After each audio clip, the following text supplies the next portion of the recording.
Right, Chelsea 0, Manchester City 2 in the opening game of the Premier League in Enzo Maresca's first game and in possibly one of the toughest first games you can get. I've heard quite a lot of reaction online already and quite a lot of people very much ready to jump on Chelsea's back after that result. But for me, it is not all doom and gloom. And for you guys, it's definitely not all doom and gloom because I have brought in the big dog. He's fresh from the game. He's wearing his kit and he is ready to talk Chelsea against Manchester City. Firstly, how was the trip over here? It was actually shit, to be honest with you. There was a lot of traffic all around Stamford Bridge because people were rushing out to leave the game as quickly as they possibly could. Tell you what, man, he was rushing out. Let's not talk about him. Oh, Todd Bowley. Well, he's the controlling owner, you know. That's what all the other fans all around the Premier League will say. You can't really blame him, can you? Yeah. I'll tell you what, if it was 1-0 still, and I see Todd leaving the seat, I'd have been like, whatever. But when it went 2-0, right, I'm watching the game at home. I'm in my bedroom. It went 2-0, and I'm not saying I stopped watching, but I started just because I was just laying there commando in bed, to be honest. So I started getting the clothes on, just put a little bit of gel in the hair. I'm glad you put the clothes on before the recording session, to be fair. It's very atypical because usually you do come naked. I do what naked? Right. Can I ask you a question? Todd Bowley. No, go on. No, go on. You ask your question, please. I'll ask you a question. Is it weird that I don't feel too downbeat? Because we're going to get into the game. We're going to get into the key moments. We're going to get into the team selection. We are going to talk all the fallout of this game. But on the whole, right, did you come away from Stamford Bridge today feeling really downbeat? No. We went to this game, right? We knew exactly what we were expecting with Man City. They are one of the best teams that the world has ever seen. Yes, they were missing some key players today. They didn't have Rodri, they didn't have Walker, didn't have Foden. They still had Kovacic in the base of midfield, which we should have never have sold, by the way. We should definitely talk about that later on. They still had Haaland up front, which is the best striker the world has ever seen, I would argue. And then you've got Ruben Diaz at the back, Ederson in goal. You've got quality players. Can I give him some credit a second, right? Go on. I like to put my chest out and say when I get things wrong. And I'm not saying off the back of one show and I got things wrong. But do you remember when we were doing like flop signings of the season last year? Do you remember one of the names that I mentioned? You didn't say Kovacic, did you? No. I said Doku hadn't impressed me that much. I think that was mad. And I'll tell you what. He looks half-decent player. Half decent? Mate. He had our players on toast today, didn't he? If we was with Harry Redknapp right now, you know what he'd be saying? Gone. Terrific little player. Terrific little player. Would that be as he's leaning out of a car window? Yeah. Just saying it. Yeah. Have you ever seen the meme when it goes, Feliz Navidad? Terrific little player. Could have done with Redknapp in the dugout now, joking. No, there was a lot of positives today. I think a lot of opposition fans will want to paint this as a very negative picture. They've seen us being absolutely torn apart in pre-season. They want to get on our back straight away at the start of the season now.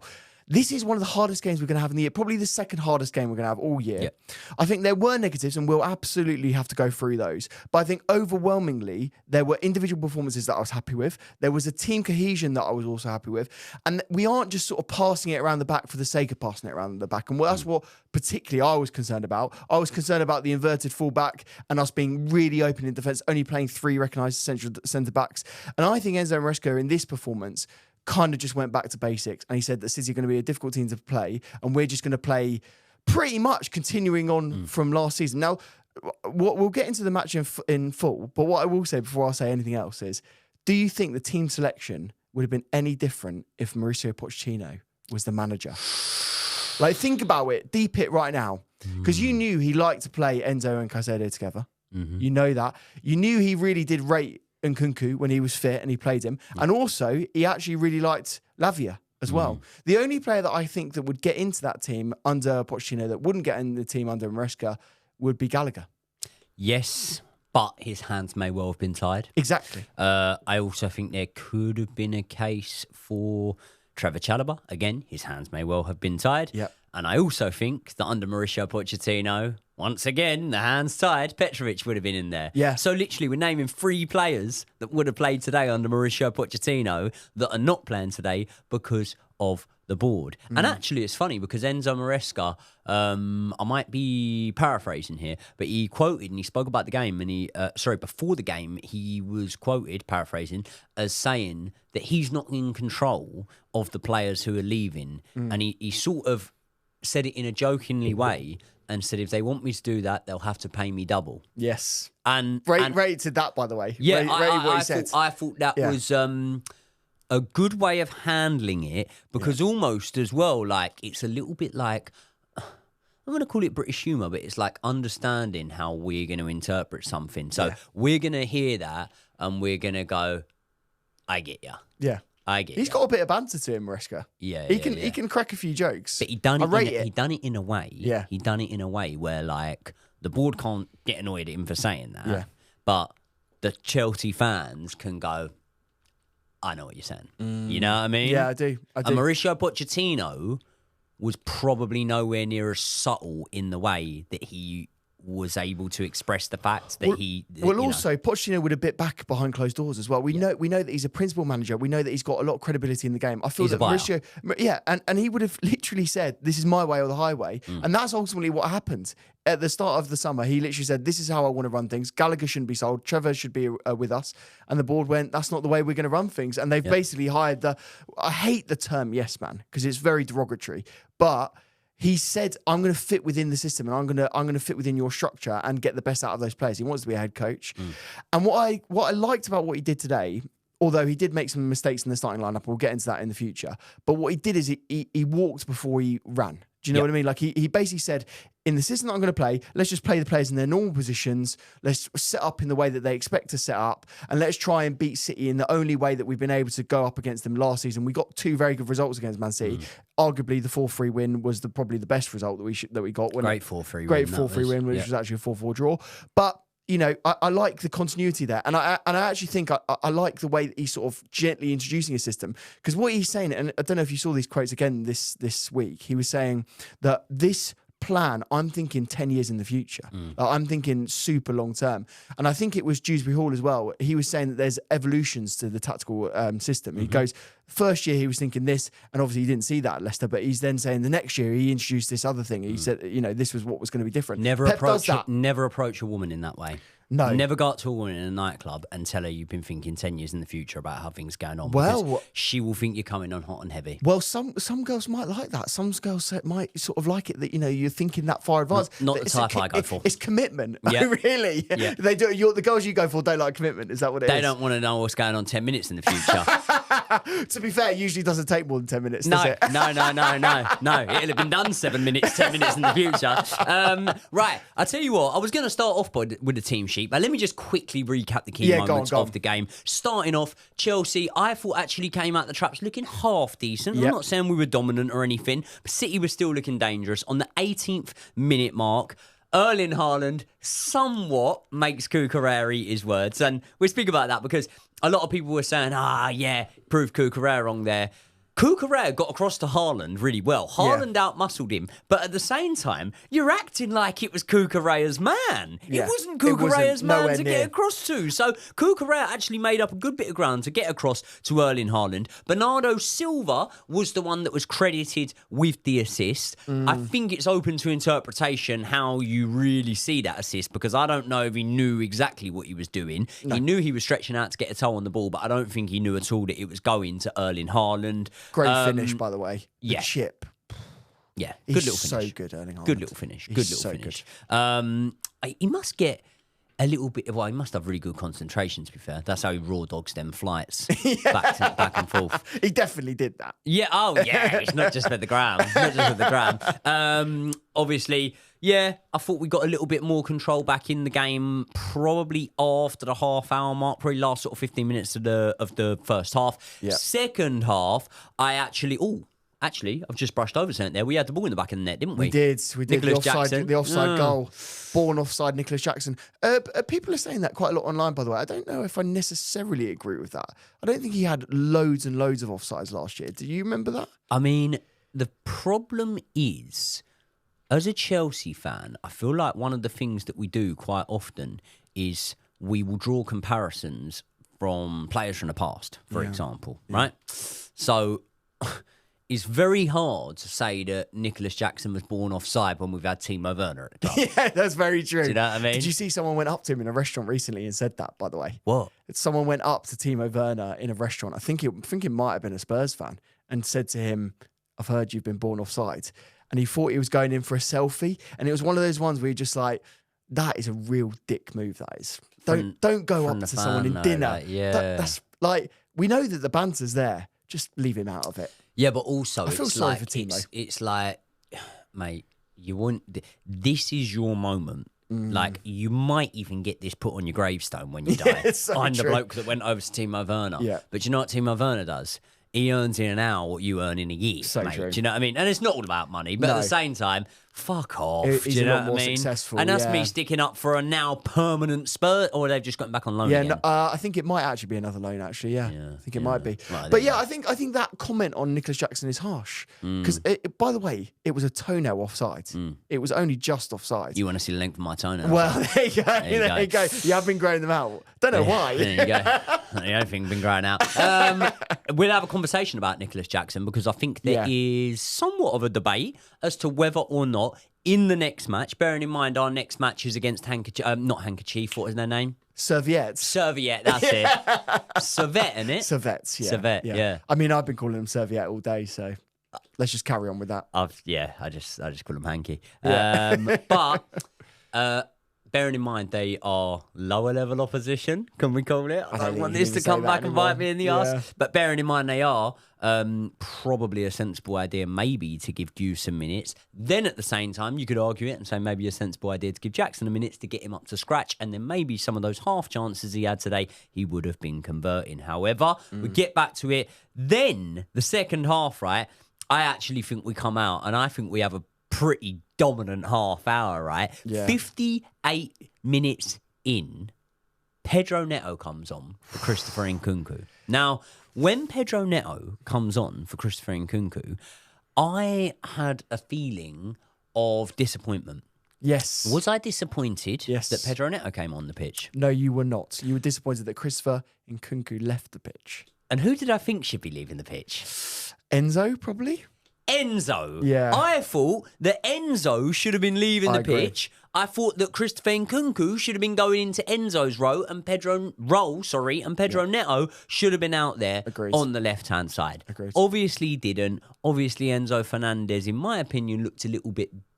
his individual performance looked better once he dropped deeper. I think he's better deeper. Then again, there's a debate that we're going to have there because when you do play him deeper, him and Romeo Lavia, who are you going with? He actually did, moments later, nearly provide an assist for Pedro Neto. Very, very, very close, to be fair. 64th minute, Man City had the ball in the net again, this time through Rico Lewis. But in the build-up to that, Haaland fouled Levi Colwill. Levi Colwill, by the way, at that moment when he was fouled, had just made a last-ditch tackle to deny the prolific goal scorer in Erling Haaland. So before you all get in the comments, like a few of you do sometimes, telling me that I'm a Levi Colwill fanboy and he's not that good, I thought it was pretty good in that moment there. Right decision from the referee. Again, we're going to speak about the referee in a bit. 83rd minute. It's that old thing again, isn't it? Yeah. Why is it always the ex-Chelsea players? Who are the ex-Chelsea players that didn't celebrate? Because Kovacic didn't celebrate Willian today. didn't celebrate. Willian didn't celebrate. But the most heartbreaking one ever. Frank Lampard. That was so bad. In fact, that is actually a nightmare of mine. A recurring one. I see that again. That was like... Do you know, right? I've had family members die and it's not been that bad. Well, how close a family member would it have to be that passed away to be as bad as that moment? It would have to be a very close relation. No. It has to be like a second cousin or something. Okay. And obviously, you know the rules of cousins. Yeah, well, I've heard. I've heard from you, mate. I'm more gutted that I'm not getting my underwear on no more. No, shaking. How do we segue back into Chelsea after this? Yeah. Cousins, Lampard. Yeah. No. So obviously he doesn't score. He goes past a couple of defenders. There's multiple errors in the build-up to that goal. Fofana's the one that gives the ball away. However, I don't want to come across as a hypocrite here, because what Fofana was doing was something I always say, which is, if in doubt, get it out. He wasn't actually trying to play out from the back. He was trying to hoof it out. He went to a Man City player. So I don't want to give him too much stick there. But then, obviously, Caicedo, a little bit too easy to go past in the build-up. The main thing I would say there is Robert Sanchez. He pulled off a couple of good saves today. But at the same time, fuck me, you've got to be doing better for that one, son. Because I think I would have saved Got that. a hand to it, didn't he? Did he get a hand to it? Does it matter? Yeah. Does it matter? It went in. It went in, didn't it? So there you go. There's the general recap of the game. Now, on screen now, you can see the starting 11 that we went with, okay? So it's funny because a couple of days ago, right, I put out my match preview. Yeah. And who was in your lineup? Mate, it was... So in my actual lineup, I didn't go with that. I had Raheem Sterling in my lineup. Yeah, me too. I did too. Who, by the way... We've got to talk about Raheem Sterling, haven't we? But I'll tell you what we're going to do. What are we going to do? Tell me. If we talk about Raheem Sterling, mate, and we talk about this situation, we're going to be sat here now for 2-3 hours or something like that. And these lot are busy. Sunday night, they got stuff to do. The missus has us on for 2-3 hours. It's not fair. It's not fair on her. You need to give her some attention. You keep getting DMs from missuses, exactly. Don't you? They keep messaging you saying, please carry on messaging me. Stop my boyfriend shouting your name while we're... No, they don't do that. They don't do that. They like it when he shouts my name. Yeah. No. So what we're going to do is we are going to go in depth. Yes. In a video. Yes. That's going to drop in a month. No, joking. We're going to drop it tomorrow morning in a video where we're going to speak about Raheem Sterling. We're going to speak about Ben Chilwell, because obviously they were notable omissions from the starting lineup and the bench today without any known injuries. Dasasi, Carney, Chukwuemeka were obviously left out, as well as the ones that we'd expect in Petrovic, Chalobah, Conor Gallagher. But the main one that is a real surprise here was Raheem Sterling. So we will go in depth tomorrow. I'm going to get that uploaded by about maybe 10 a.m. tomorrow-ish. So breakfast time, wake up, have your cornflakes, and then eat that. Well, it depends what time you wake up. I'm a late riser. To be fair, also, like, they deserve a late wake up after this performance, don't they? Really, they like, deserve just have a beer. Take a day off. Take a day off tomorrow and just deserve a little rest. There you go. Yeah. So this starting lineup, obviously, Sanchez, Malo Gusto right back, Fofana, Levi Colwill, Cucurella. Then in the midfield, we basically fitted everyone in my opinion. We went with Caicedo, Lavia, Enzo. Fernandez was the furthest pushed forward. Cole Palmer on the right, Jackson through the middle, and Nkunku on the left. What were your initial thoughts on that lineup? I think there are some unwritten rules about positions at Chelsea, right? I don't think that Cucurella is a very good centre-back. I'm just going to put that out there. People can disagree with me. I don't think Cucurella is a very good centre-back. I do disagree with you, by the way. I don't think he's a very good centre-back, especially in a 3. I don't think it works. Can I just say? Go on. Let's just say it when we're talking here. Yeah. I think that he is better as the left-sided centre-back than Levi Colwill is. I think you're wrong. You're definitely wrong in a 4. And I think you're... Oh, we're not... Mate, no. If you're an inverted... In a 4, no. Yeah, but he wasn't the inverted one. It was Malo Gusto that ended up inverting that, I think, surprised us all, didn't it? Yeah. We thought it would be Cucurella, and it was Malo Gusto. And I'll tell you what, Cucurella started the match well, and Cucurella was having it off sort of first 15 minutes or so. There's nothing wrong with Cucurella. I'm just saying. Then they swapped the new boy, Savinho. Yeah, Silvino. Yeah, he went over that side. And Savio, I think it is, by the way. Savio. Yeah. I keep getting confused myself. Who cares? Yeah. And then Cucurella struggled a little bit more in the one-on-ones, I would say. I'm not slagging off Cucurella, by the way. I'm just saying I prefer him either as a left-back or a DM, like an inverted fullback, as opposed to... He's the best to invert. Yeah. So my point here is I don't like him in that position. I don't think that Enzo Fernandez is a 10. And I don't think that Christopher Nkunku is ever a 9. And a lot of people disagree with me on that. But what I was particularly concerned in this one was the positioning of Enzo Fernandez. And that's what really worried me. I don't think we're ever going to get the best Chelsea team, the best starting 11, with all 3 of those centre mids playing. And that's what really concerned me. And I actually thought I liked it because it was more defensive, and I thought maybe if we grind out a 0-0 by half time, we can then go and change it and play someone more attacking. But if you go, a goal down and you're going into half time, and then you've got to change the game in the second half against one of the best teams in the world, it's going to be more difficult. So that was, out of what I immediately thought about the team, out of everyone in that team, that was the area that concerned me the most. Well, let's speak about Enzo Fernandez in the 10. Yeah. Because we saw him in the 10. Yeah. In the first half. And then around, probably the hour mark when Kiernan Dewsbury-Hall got brought on. He wasn't brought on. I think it was slightly after that, maybe 70 odd minutes. Okay. Well, when Kiernan Dewsbury-Hall did get brought on, he got 67. Okay. He got brought on 2 away from my favourite number.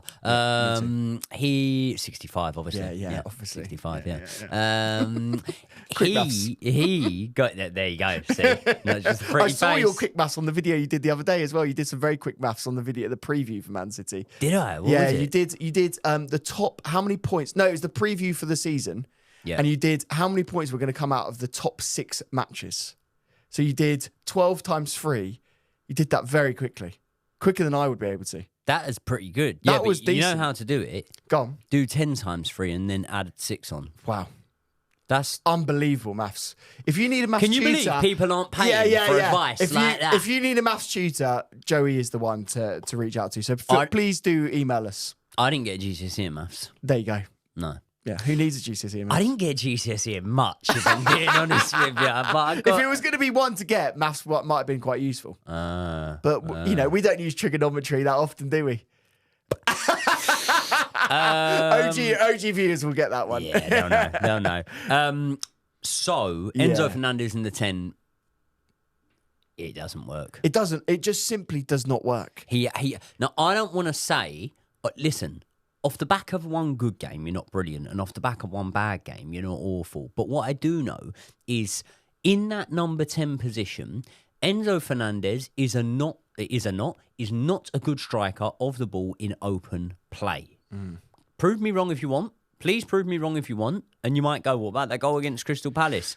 Okay, yeah, but... That's the only example, really. That's one example, yeah? Or what about the goal in the World Cup? Yeah. That was fucking years ago, right? So, and then if you go, well, what about Aston Villa? I said open play, okay? He did say that. Open play, he's not a great striker of a ball. Also, when it comes to him on the edge of the box in the area it did do a couple of times, if that's Cole Palmer it comes to there, if it's Christopher Nkunku it comes to there, he controls that ball and he gets it out of his feet quick. Enzo Fernandez does not have the first touch or the confidence or the know-how in that area of the pitch to be able to do it. That does not mean I don't think Enzo Fernandez is a brilliant player, but I think he's a brilliant player further pushed back. We're going to have a conversation now about Enzo Fernandez. We need to talk about that because I actually think it's £100 million problem that we've got. I really do. I'm worried about it. Can I just, again, paraphrasing here, but did you see the quotes from Igbali? No, what were they? Tell me. About Enzo? Not about Enzo specifically, about mistakes and about costly mistakes. What did he say? I didn't see it. Paraphrasing, but he said something along the lines of, we are willing to accept mistakes and quickly move on from them rather than to persist with them, try and make them work and elongate the process of getting it right. Wow. And he was talking there about basically some of the signings, for example, that were moved on quickly. So say, for example, in some cases, I think it works quite well. Koulibaly was moved on very quickly. Massively, it was a mistake. It was accepted. Aubameyang was moved on very quickly. It was a mistake. It was accepted. But I think he was also trying to maybe get the Petrovic one and a couple of other ones in there that they deem as mistakes. We, as the fan base, don't necessarily. Do you think there's ever a scenario where they look at it? Because I think the viewers might be able to read between the lines here. If we're going free in midfield, and some might say, okay, well, no, you shouldn't compare these three. I don't care. I'm comparing these three, right? If we're going free midfielders, I'm not saying a starting lineup. I'm just saying Caicedo, Lavia, Enzo. I don't care what order you put them in. I care about how you would rank it, by the way, but we should do that in a second. I care about that ranking. Okay, well, do you want me to then? Yeah, I do actually, yeah. Well, I just did it. Lavia 1, Caicedo 2, Enzo 3. No. Caicedo 1. on today's showing, you'd go in the order you just said. Yeah. In my authentic opinion, Yeah. I would say that Caicedo is the best out of them. Yeah. I would say that Lavia is the second best out of them. And the reason I say that Lavia is the second best out of them is because I can't judge Lavia's sample size on a season in which he was a breakout star, however, was in a Southampton team that got relegated. Then, in half hour's worth of football I saw of him last season, then in the really, really impressive displays that I have seen from him so far this season. Right? So that is why I can't put him top. Because if I was going on vibes and you know, like that wow factor feeling that a player can give you sometimes, then I would be putting Lavia top. But at the minute for me, it goes Caicedo, it goes Lavia, it goes Enzo. Now remember, I've just said that these are three quality players. So don't come for me and go, oh, you're saying Enzo shit. I'm not saying he's shit. But what I am saying is I put him at the as the weakest out of those three at the minute, and we are starting to come to a little bit of a conclusion that maybe those three don't play that well in the same team together. They don't, and the problem that we're going to have is he's club captain for the time being, at least until Reece James comes back. We never know if Reece is going to be 100% fit. So for the time being, he's club captain. So then have we not got to accept that as much as we think we do, Enzo Maresca is probably a smarter footballing man than we are, yeah? So why has he put him as club captain then? Enzo Maresca clearly sees Enzo Fernandez as a first-team starter. And every week, consistently. Yeah. So he must be willing to drop one of Caicedo or Lavia, because he won't be playing all three of them every week. And can I tell you, the quote I was saying about Igbali, right, and about, you know, probably not forcing players on and accepting mistakes if they feel they're mistakes. Now, maybe, for example, very, very possibly, they personally really rate Enzo, and that's the reason why. But like, there hasn't been a massive fuss kicked up about the fact that Mudryk doesn't really get a look in. Do you know what I mean? Yes. You're saying from the fan base. You're saying from the fan base. No. I'm saying from the board. As far as we know, and we're not a fly on the wall, but as far as we know, there's not been a massive fuss kicked up about the fact that Mudryk hasn't played, right? Or doesn't really get a look in a lot of the time, right? Yeah. Now, he came in for big money. So what I'm saying is, if Enzo Maresca decided to drop Enzo Fernandez, would there be a massive fuss kicked up? I certainly think the board want him to play. Yep. I honestly do get that vibe, and much more so than a player like Mudryk, to be honest with you. I get the vibe that they're all pinning their hopes on this guy being a success. And I think they're doing it I think they're basing it on the numbers. I think they've seen something in the numbers that he does, probably the progressive passing numbers that he does, probably the through balls that he does. For me, who Enzo's do you think quality, off the top of your head, sorry, where do you think they get those sort of numbers from? Oh, well, they can get them from a certain website, which you might have heard of. I don't know if because you're on there all the time. You don't actually shut up about them. Can you tell us what I've got to tell him? I mean, you're always talking about them. Squawker Football. Squawker. This is the one. Now, they are a brand new partner of the channel. I don't know if you know that, mate. Yeah. This is like Christmas morning, to be fair. Well, I mean, no, Chelsea don't lose on Christmas morning. We lose away at Molineux on Christmas Eve. No, I'm joking. No. Squawker, I tell you what, since I've started using them, and listen, I make no secret of it, mate. I'm not a fucking footballing expert. I'm a lifelong Chelsea fan who likes his football, right? Sometimes I'll start to compare players and I'll think, do you know what? Maybe I should stop running on fumes and vibes here, and maybe I should actually have a look at the underlying numbers. So true. And I'll log on to my Squawker, and I'll have a little look.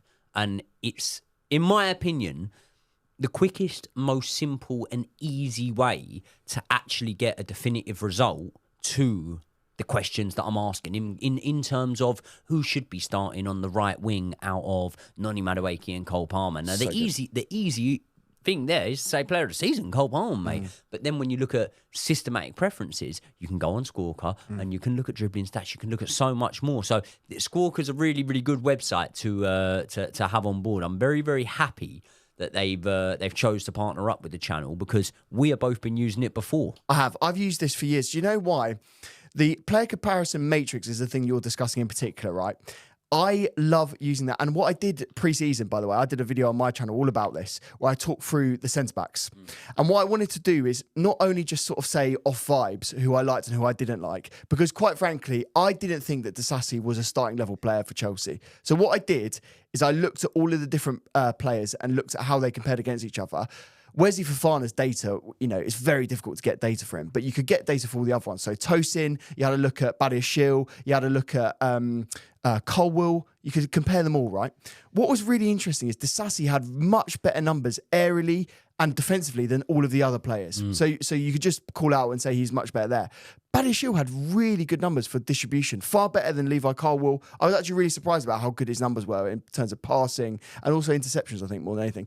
And all of that data you can get on the player comparison matrix. You can literally go, I want assists, I want clearances, I want block shots. You can select all of those. So that's why, and we've used this for a very long time. So if you want to do it for yourself, what you can do, just literally type in Squawker, or you can just go onto the link in the description below. Link in the description. Very But easy. I'll tell you one other thing. You might be thinking, well, mate, I don't do a podcast. I just watch YouTube, yeah? So why would I need to know it? Wrong. Who doesn't like to look like a genius down the pub? I know I do. Do you? Well, I do all the time, but I do pub quizzes for that. Yeah. But then I do, but then I am a genius and I am a raging alcoholic about it. It's a good combination actually for a pub quiz, that is, isn't it? There you go. Yeah. So if you want to be the big dog in the pub, get on Squawker, or just if someone asks you anything to do with a player, just go, 2 secs, I need the toilet. 1 sec. Hold that thought, actually. Go to the toilet, run there, get the numbers. quickly, and you go, well, actually, did you know in terms of Take-On's attempted... Nah, Jagan. And where do you think we get all of our data for this podcast, to be honest with you? There you go. Okay, so what I want to move on to now, we've spoke about Enzo Fernandez, and again, I want to make it clear that I'm not necessarily saying that Enzo Fernandez needs to be dropped, but I think there's an issue there, and I think that we will see over the next few games if this is something that can be ironed out with style of play and with players gelling together and with a little bit of tactical tinkering, or whether it's something that's going to persist. However, I don't think that even if it does persist, it's necessarily going to be the difference between us winning and losing games. It may well have been today against top-class opposition, the champions. But what I do want to do is give some credit to the boys when no one else is going to want to. Because actually, I saw so many positives today. Yeah. I saw so many positives today. One thing I would say, right, is, listen, I'm not going to... Right, when the postman delivers my post, if he gives it to me in my hand, I say, thank you, mate, cheers, have a good day. But what I don't do is roll out the red carpet and give him a round of applause, because he was supposed to deliver my post, Fair enough. So I'm not going to speak about Robert Sanchez's performance today and go, oh, my God, he was unreal. He made a good save. There was one good save, and I think it was from Rico Lewis. That one was a good save, right?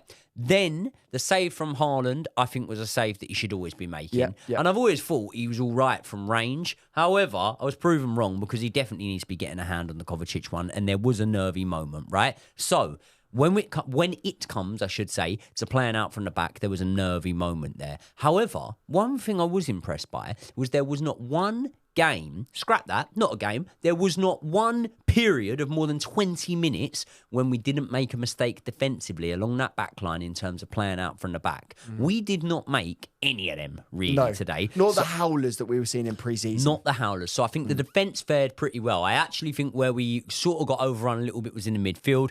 But as well as that, I also think that we'll speak about a man, Pedro Neto, who came on today, who gave us a real exciting debut, didn't he? I'm in love. Like I actually love him. Have you actually...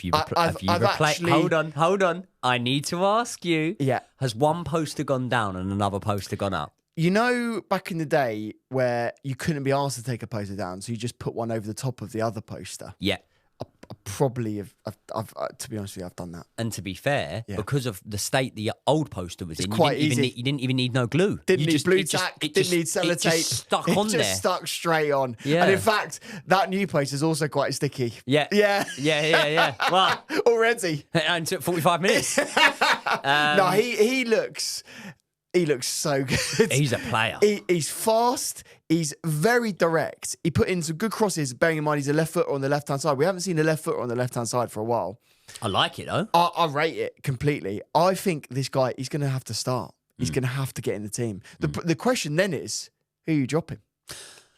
Well, I think this is a topic for another video. Yeah. But personally, I'll just quickly run through it. Listen, we might field a little bit of a weaker side against Servette. Yeah. But if it was me and you were saying, right, field saying full strength, I would personally say that you go Pedro Neto on that left-hand side. Yeah. I would say you go Palmer on that right-hand side. But, don't tease them too much because you're going to do a preview all about that game. Oh, I'm going to do about a the next preview. Premier League. Don't tease them too much with your lineup. I'm going to do a preview. But things may change because Kukuran may now be injured. He looks like he was injured. Did you see that? Yeah, I saw him go down. He looked like put his a hand hammy. up straight away. It did look like a hamstring. I don't know if it was severe cramp or a hamstring issue. If it's a hamstring issue, then we've got a problem because he's out for a few weeks. Well, Renato Viega looked all right. Viega looked all right. We're hearing that Ben Chilwell's on the transfer market. That's going to be covered in the video that goes up tomorrow morning. Yeah. We're going to start to wrap this one up a little bit. But I do want to talk about Nicholas Jackson. He didn't miss any sitters today, You right? and I have very different views on Nicholas Jackson, I think. And what I would say is, the chance where he takes it on the turn and he hits it straight at the goalkeeper? Yeah. Some strikers just don't even get that shot off. So then when he misses it, because, listen, Jacob was texting us in the group chat and he was saying Nicholas Jackson must do your lot's heading, right? Yeah. And he doesn't. Jacob, he doesn't really do my heading. To be honest, yeah. I actually really like him. Jacob, if you signed him at the end of the season, you'd be calling him King Nicholas like you do Havertz. And he'll probably outscore Havertz this season. He probably will, to be fair. What do you think? I'd take that bet, by the way. What, that he'd outscore Havertz? Yeah, I'd take it. Nicholas Jackson? Especially if you don't sign Osman, I'd take that bet. Do you think on today's showing, right? So the question I was going to ask you, but you've brought him up there. You've brought the man that we all speak about that's probably never going to join Chelsea Football Club, but we just talk about him week in, week out anyway. Just the last. So do you think that Nicholas Jackson did enough today to show that he's definitely number one striker? Because obviously in Mark Yu, when you have the substance that we have out wide, i.e. Neto, i.e. Palmer, Madueke, who we'll speak about in this separate transfer video as well, because there's a lot of rumblings about him to Newcastle at the minute. When you've got those sort of players and you've got the players in behind there, Kiernan Dewsbury Hall as well, do you think that maybe someone that can press the ball as well as Mark Yu may be a better option in the next match possibly than a Nicholas Jackson? Chuck him in there in a game that's going to be 10 times easier than the Man City game and see how he does and see whether systematically and tactically it works a little bit better. So my riposte to you on that would be, did you watch the last 20 minutes of the game? Because I know you were pretty sick of the game at that point. Because for me, when I was watching it, I felt that the game died off. I thought we had no attacking threat. The moment that Jackson went off, I can't remember who else went off alongside him, but the moment we lost Jackson, it just felt that we had no one in behind. We did and this is nothing against Mark Yu, by the way, because I actually agree with you. I think we've got a real player in Mark Yu, and I'm really excited to see how he develops. But he's nowhere near Nicholas Jackson. He's to compare the two, I think is very harsh on Nicholas Jackson, especially when he's had a very good first season in the Premier League. He scored as many goals as he did, which was a fantastic return for a player who didn't have any penalties, by the way, like other strikers did in the Premier League.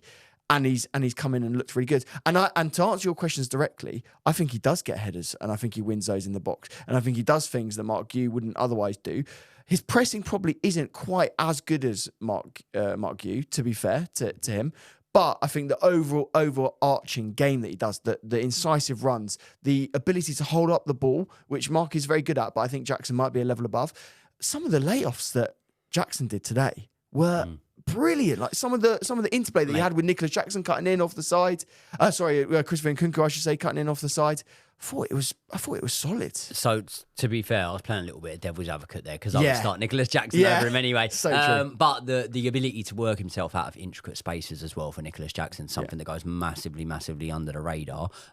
However, do you think there will be a bit of the Chelsea board that are looking at that today and are thinking, mate, we need to go out and get Osimhen. And we need to make this deal happen now. And more so than ever, and I don't want to do a spoiler for the next video, but we'll just touch on it very quickly.